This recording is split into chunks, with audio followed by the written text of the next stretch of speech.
सबसे पहले तो अगर आपने इस वीडियो का पार्ट 1 देखा है तो आपको बहुत अच्छे से पता होगा कि कैसे निकोला टेस्ला की इनोवेशंस ने दुनिया को बदल के रख दिया। किस तरह आज यूज होने वाली वायरलेस और वाईफाई जैसी टेक्नोलॉजी का कंसेप्ट निकोला टेस्ला ने 130 साल पहले ही दे दिया था। और सबसे बढ़ के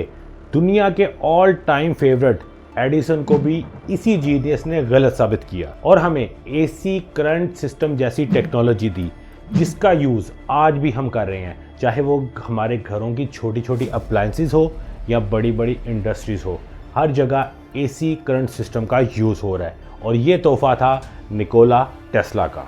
और इतनी बड़ी बड़ी अचीवमेंट्स हासिल करने के बाद भी वो बंदा रिटायर नहीं हुआ, बल्कि उसने अपने ड्रीम प्रोजेक्ट, अपनी सबसे बड़ी इनोवेशन पे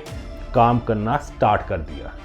and his mission was to deliver free, clean and renewable energy to everyone without using any wire at all। मतलब एक ऐसी फ्री इलेक्ट्रिसिटी जिसको नेचर को यूज करते हुए फ्री में बनाया जाए और हर किसी तक वाईफाई या रेडियो सिग्नल्स की तरह ब्रॉडकास्ट कर दिया जाए, बगैर किसी वायर के हर कोई इस इलेक्ट्रिसिटी को यूज कर रहा हो, बिल्कुल उसी तरह जैसे आज आपके मोबाइल और वॉच की वायरलेस चार्जिंग की टेक्नोलॉजी काम कर रही। और ये एक ऐसी एनर्जी होती जिसको बनाने में नेचर का कोई नुकसान ना होता, ना कोल को जलाना पड़ता, ना महंगी महंगी ऑयल ट्रेड्स करनी पड़ती और ना पावर माफिया की बिछाई हुई वायर्स का इस्तेमाल करना पड़ता। और अगर टेस्ला इस मिशन को अचीव करने में कामयाब हो जाते तो आज हमारे घरों से लेके बड़ी बड़ी इंडस्ट्रीज तक जो सबसे बड़ा खर्चा है, यानी कि हमारे इलेक्ट्रिसिटी बिल्स, इससे हमें हमेशा हमेशा के लिए छुटकारा मिल गया होता। लेकिन इस गोल को अचीव ना करने की वजह टेस्ला की नाकामी नहीं थी,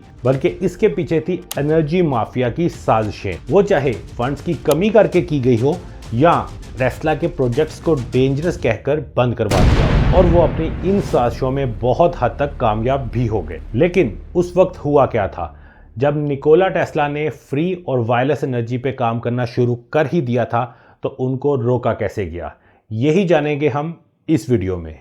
लेकिन उससे पहले अगर आपको इस वीडियो को अच्छी तरह से समझना है तो पहले जाके इसका पार्ट 1 देख लें। उसके अंदर डिटेल में निकोला टेस्ला की स्टार्टिंग बताई गई है, तो चैनल को सब्सक्राइब करें और इसका जाके पार्ट 1 देख लें। मैं उसका लिंक डिस्क्रिप्शन में भी दे दूंगा और वीडियो के एंड पे भी उसका लिंक आपको मिल जाएगा। तो जैसा कि मैंने आपको लास्ट पार्ट में भी बताया कि टेस्ला ने अपने एसी यानी कि अल्टरनेटिंग करंट को एडिसन के डीसी यानी डायरेक्ट करंट से बेहतर साबित किया, और आज तक हमारा घर हो, मार्केट्स हो या इंडस्ट्री हो, हर जगह हम एसी करंट सिस्टम का ही इस्तेमाल कर रहे हैं। और ये एडिसन के डीसी करंट सिस्टम से काफ़ी हद तक बेहतर भी है, बस कुछ डीसी मोटर्स वगैरह को छोड़ के। और मैंने आपको अपनी सोलर एनर्जी वाली वीडियो में भी बताया था कि कैसे आपकी सोलर प्लेट्स जो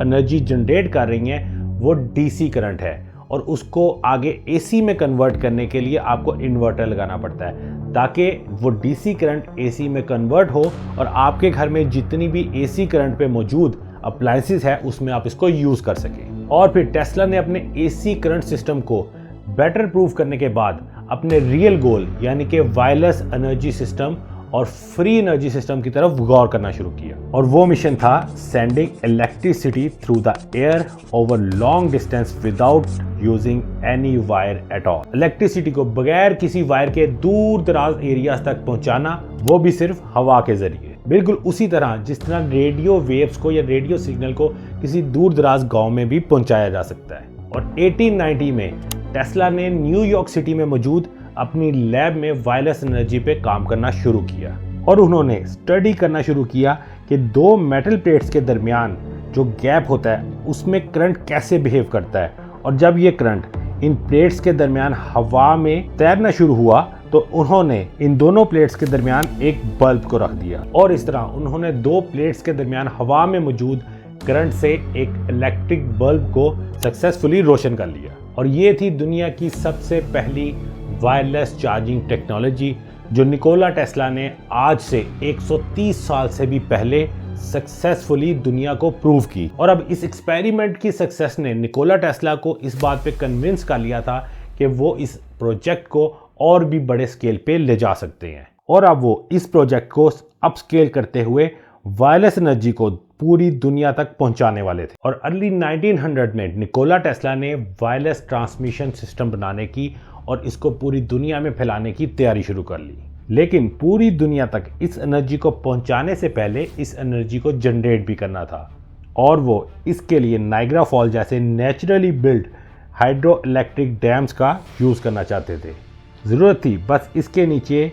जहाँ पानी गिर रहा है वहाँ टर्बाइन्स लगाकर इसे हाइड्रो इलेक्ट्रिक प्लांट में कन्वर्ट करने की। और आज भी शायद बहुत से लोगों को यही लगता होगा कि नायग्रा फॉल सिर्फ एक खूबसूरत टूरिस्ट प्लेस है। उनको ये बिल्कुल नहीं पता कि नायग्रा फॉल्स का जहाँ पानी गिर रहा है वहाँ पे एक प्रॉपर सिस्टम इंस्टॉल है जो इसको एक हाइड्रो इलेक्ट्रिक प्लांट में कन्वर्ट करता है, और यहाँ से एक बड़े पैमाने के ऊपर पावर जनरेट करके यूज़ भी की जा रही। ये नेचर का बनाया हुआ एक परफेक्ट हाइड्रो इलेक्ट्रिक प्लांट है और इसे सिर्फ और सिर्फ रेगुलर मेंटेनेंस की ज़रूरत है और कुछ भी नहीं। और टेस्ला वर्ल्ड वाइड ऐसे ही पॉइंट्स को ढूंढकर उनसे फ्री एनर्जी जनरेट करना चाहते थे और उसको वायरलेसली पूरी दुनिया में पहुंचाना चाहते थे। और अगर आप चाहते हैं कि मैं नायग्रा फॉल्स के नीचे मौजूद इस पावर जनरेशन सिस्टम के ऊपर एक अलग से वीडियो बनाऊं तो उसके बारे में मुझे कमेंट्स में बताइए। अगर ज़्यादा कमेंट्स होंगे तो मैं ज़रूर उसके बारे में एक अलग से पूरी वीडियो बनाऊंगा, क्योंकि मैं श्योर हूं कि बहुत कम लोगों को पता है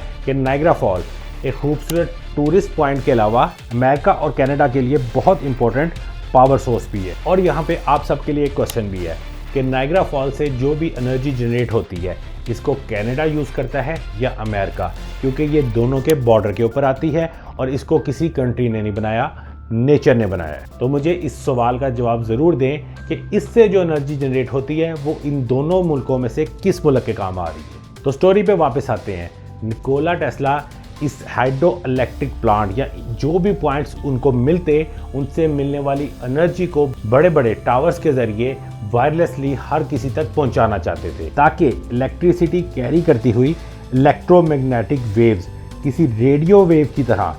दूर दराज समुंदर के पार डिफरेंट कॉन्टिनेंट्स में बगैर किसी वायर के पहुंचाई जा सके। और पूरी दुनिया में कोई भी इंसान इस हवा में उड़ती हुई इलेक्ट्रिसिटी को अपनी कोई मोटर चलाने में, कोई बल्ब जलाने में या किसी भी डिवाइस को जो इलेक्ट्रिसिटी पे चलती हो उसको चलाने में फ्री में यूज़ कर सके। और वो इसके साथ साथ इस बात पे भी गौर कर रहे थे इस वायरलेस इलेक्ट्रिसिटी को यूज़ करने वाला हर इंडिविजुअल इसको प्रॉपरली कंट्रोल भी कर सके। जो भी इलेक्ट्रिसिटी पे चलने वाली डिवाइस हो उसके ऊपर एक एक्स्ट्रा डिवाइस लगाई जाए जिसे एक ख़ास फ्रीक्वेंसी पर सेट करने से वो इस इलेक्ट्रिसिटी को यूज़ करना शुरू कर दे और एक बटन दबाने से इस पावर को कट ऑफ भी किया जा सके। बिल्कुल उसी तरह जिस तरह एक रेडियो काम करता है। जैसे एक रेडियो को ख़ास फ्रीक्वेंसी पे सेट करने से उसमें कोई सॉन्ग या न्यूज़ सुनाई देने लगती है, इसी तरह उस डिवाइस को एक ख़ास फ्रीक्वेंसी पे जब सेट किया जाए तो वो इलेक्ट्रिसिटी कंज्यूम करना शुरू हो जाए और एक बटन दबाने से वो कट ऑफ हो जाए। लेकिन एक इतना बड़ा प्रोजेक्ट ऑब्वियसली इसको पूरा करना कोई आसान काम नहीं था और इसको पूरा करने के लिए निकोला टेस्ला को बहुत सी मुश्किलात का सामना करना था, जिसमें सबसे बड़ी और सबसे पहली मुश्किल थी इस बड़े प्रोजेक्ट को पूरा करने के लिए बजट। टेस्ला को अब ये एक्सपेरिमेंट एक लैब से निकलकर एक खुली जगह पे करना था और काफी ज्यादा बड़े स्केल पे करना था, जिसके लिए उन्हें वायरलेस ट्रांसमिशन टावर्स लगाने थे जो ये वायरलेस पावर ब्रॉडकास्ट कर सकें। और इस काम को करने के लिए उन्होंने लॉन्ग आइलैंड नाम की जगह को चूज किया ताकि वो यहाँ पे एक वायरलेस ट्रांसमिशन टावर लगाएं और उससे एनर्जी जनरेट करके देखें या एनर्जी को वायरलेसली ब्रॉडकास्ट करके देखें। क्योंकि अब उन्हें बहुत सारा पैसा चाहिए तो उन्होंने अपना ये आइडिया जेपी मॉर्गन नाम के एक अमीर बिजनेसमैन के साथ शेयर किया जो ऑलरेडी पॉलिटिकली भी काफ़ी ज़्यादा कनेक्टेड था। जेपी मॉर्गन को टेस्ला का ये प्रोजेक्ट दमदार लगा और वो आखिरकार टेस्ला को इस प्रोजेक्ट को पूरा करने के लिए बहुत सारा पैसा देने पर तैयार हो गए। और फिर यहाँ से टेस्ला के ड्रीम प्रोजेक्ट को कामयाब बनाने के लिए काम शुरू होता है।